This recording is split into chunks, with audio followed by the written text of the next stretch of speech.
Kim Bergman is in from California. I know this is there's a lot that's overwhelming, so it sort of makes sense that we wind up with Kim to sort of smack it out of the park on the psychological issues. So thank you for making the trip, Kim. It's my pleasure. So I am Kim Bergman. I'm a licensed psychologist in California, one of the owners of Growing Generations, which I'll tell you more about in the 3-minute section. And what I want to talk about is, I hope you've heard, I assume you've heard in the 3 previous speakers, multitude of psychological issues that have come up.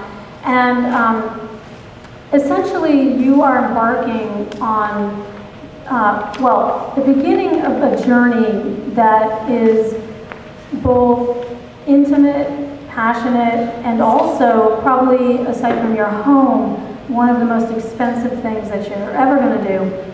And you're doing it with essentially a total stranger. She probably won't be, hopefully won't be, by the end, but at the beginning, she will be, for the most part. I mean, some of you may use sisters or your partner's sisters or cousins or things like that, but most people these days are using gestational surrogates that they don't know, that they meet, and then embark on the process. So there's 3 points that I always tell everybody are the most important things that make the surrogacy process successful. And the first one is trust. Trust is essential in the surrogacy process, in the process of third-party reproduction, which is whether you're using a sperm donor, an egg donor, or a surrogate. Anytime you're using anybody outside of you, and you, either you if you're single or you and your partner if you're in a couple. So trust as a foundation is essential, but it doesn't necessarily come naturally to trust a whole group of strangers. Essentially, surrogacy is a collaboration of experts, your friends, your support, a surrogate, a donor, doctors, lawyers, psychologists. So it isn't necessarily going to come naturally at the outset to trust this whole group of people to help you with this thing that you want so desperately. And it does work without trust, but it's a lot less fun. So trust as a foundation, and that doesn't mean do whatever your agency says or your doctor says without questioning. It's not blind trust, but it is trust as a foundation. The second thing that makes this journey successful is communication.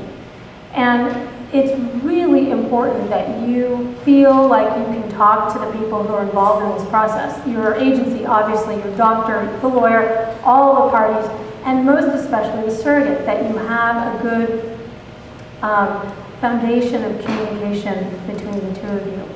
And it will also obviously help the trust to increase. And the third thing that makes this journey from a psychological standpoint successful is flexibility. It's not an exact science by any means. There's no linear process from point A to the end. There are all kinds of permutations and possibilities. And essentially, I like to describe the surrogacy process as sort of a roller coaster inside of a marathon. So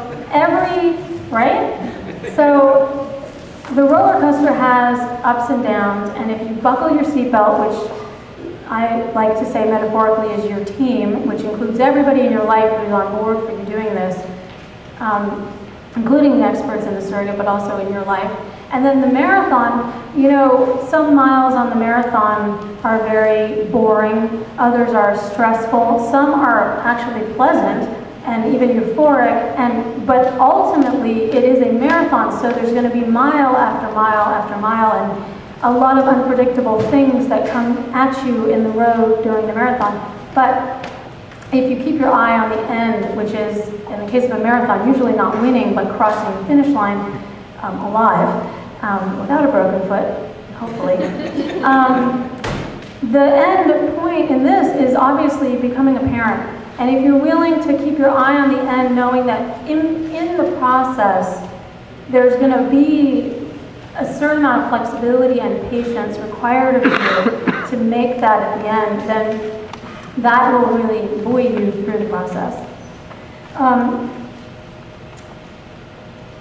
The other piece about it being a marathon is that, and John alluded to this, you know, oftentimes, especially people who enter into the surrogacy process, especially gay men, are pretty successful in their lives, and they're used to being able to produce results and pretty predictably. And surrogacy isn't really like that at all, so it can be quite a challenge.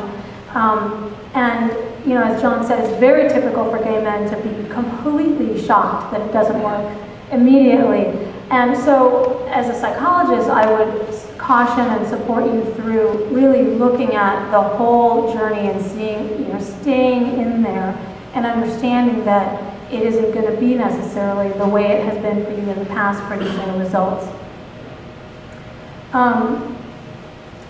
Okay, so your relationship with the surrogate is going to be very personal. Some people like to become very close with the surrogate and good friends and for life, and other people like to have a relationship where, you know, they really value and respect and love the surrogate while they're going through the process, but they're not really intending to have a new friendship out of it. And it's a very, very personal process, and it's very important that these issues are discussed right at the beginning. As well as the legal things that Melissa spoke about, there's a whole host of psychological factors that you want to make sure you and your surrogate are on the same page. So obviously you are going to talk about ahead of time, and this is where your agency will come in very handy.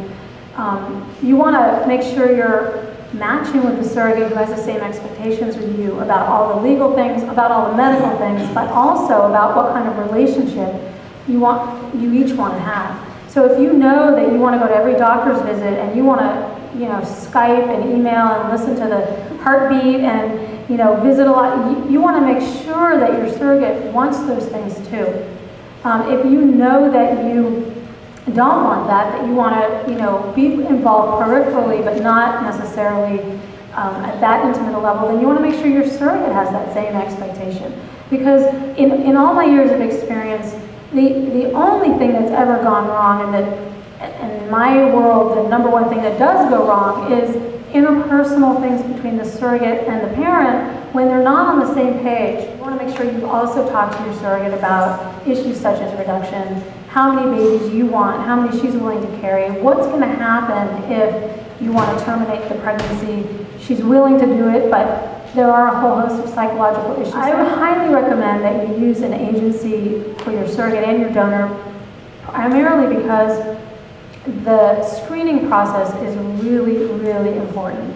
And there are donors and surrogates that are screened pretty well without an agency, but the agency just sort of lends another layer of support that there's a whole process of screening. In general, there's a very lengthy psychological screening, there's a criminal background check, there's fingerprints, there's pay stubs, there's letters of recommendation from people, there's if she has a partner, he's fully screened. So there's a whole very systematic screening process just from the psychological standpoint, let alone the legal and the medical standpoint that surrogates and egg donors undergo. Issues that come up for us as gay parents typically, which I don't have time to talk about right now, but I'll just put on the table. What do we tell the children? What do we tell each other? What do we call each other? What do we tell other people? And these are all the things that a psychologist or social worker who's in the field can be very, very helpful with as you set the stage for this journey, as you go through the surrogacy journey, telling your parents that your surrogate is pregnant, all of those things, and after the baby's born and as the baby starts to grow up. And it's really important that as part of your team you do have a psychologist or a social worker who can help you with those kinds of issues. Just the last thing I'll close with is, you know, psychologists can be very helpful in helping you minimize surprises. And that's a really important thing. So to recap, the three important things: trust, communication, and flexibility.